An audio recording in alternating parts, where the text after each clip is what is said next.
Welcome back, everyone. In this video, we're actually going to start coding out our checkout form. So this is pretty much just going to be a very simple form. You can update it if you want. I'm just going to make it so that all it shows is the credit card input and then a button that allows us to submit. So what we need to do is go into our components, and I'm going to make a new folder. And I'm going to call this payment-form because that's all this is for me. It's just a form that allows us to make a payment, and we're going to embed this on our checkout page.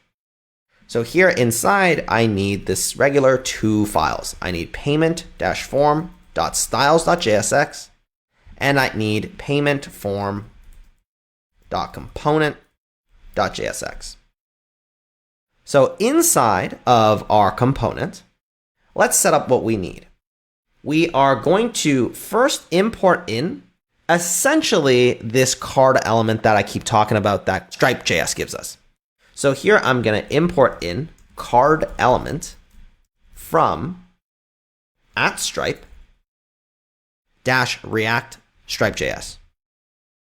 This is pretty much the key component that will show what we actually want to show, which is that credit card input. And then I'm also going to import our custom button because I need some button to actually make this payment. And that's it. Now, as for the component itself, I'm going to say payment form is equal to some component, and then I'm going to export it out as the default. So for now, all I want to do is just show the element. I don't even care about it working or not. I just want to make sure that I can see what I want to see. So I'm going to make a div, and then inside of the div, I'm going to place this card element. And then I'm also going to place a button, and inside of this button, I'm going to say pay now, for example. And also I'm going to say button style, or button type actually, is going to be the inverted button. So let's import in as well our button types. And here I'm going to say this dot inverted. And now with the payment form, we have to put it inside of our checkout component. So here I am going to import in our payment form from components /payment form component. And I'll just embed this right here down at the bottom beneath the total. So let's save this and let's go back to our application. And here we see it. It's a little squished because we have not defined the actual sizing correctly, but at least we see the component is loading in. Now, what we can do now that we know it works is start actually making this look a little closer to what we need it to look like. So let's go back into our payment form component. What we're going to want to do is we are going to want to create some kind of wrapping component as well as an actual form, because this is going to be a submittable form. So we essentially want to say whenever this form submits, then perform the actual Stripe payment. So for us to do this, we got to go into paymentform.styles.jsx. I'm going to import in styled from style components.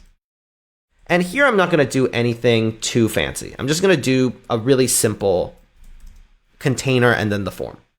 So I'm going to say export const payment form container is equal to style.div. And inside of this div, I'm going to say it has a height of 300 pixels. I'm going to give it display flex. I'm going to say flex direction is column. And then I'm going to make sure to align everything in the center. So align items center, as well as justify content center. Next, what we need is the actual form. So I'm going to export const form container, which is equal to a styled form. Inside, I'm just going to say that this thing has a height of 100 pixels and a minimum width of, let's say, 500 pixels. Now what we want to do is we want to go into our payment form component and import in both of these new style components that we created. So I'm going to import this from payment form styles. our new payment form container, as well as our form container. So here, I don't really need this div anymore because now we've created our payment form container. And similarly, we have our form container, which I need to make sure to wrap everything in. And I'm also going to put an H2. And this H2 is going to say credit card payment, like so. Now, what we actually need to do in order to start interacting with this card element properly. So the way that Stripe works is that you can actually pass this entire card element with all of the appropriate data once it's filled in to Stripe. This is why this component is so easy. In order for us to actually use it, though, we have to create a payment handler. So this is something we're going to say that on submit for the form container, we want to pass this. So I'm going to say const payment handler is equal to a async function because we need to make a API request, which is going to be asynchronous. So first what we do is prevent default because we don't want any of the typical form submission to happen.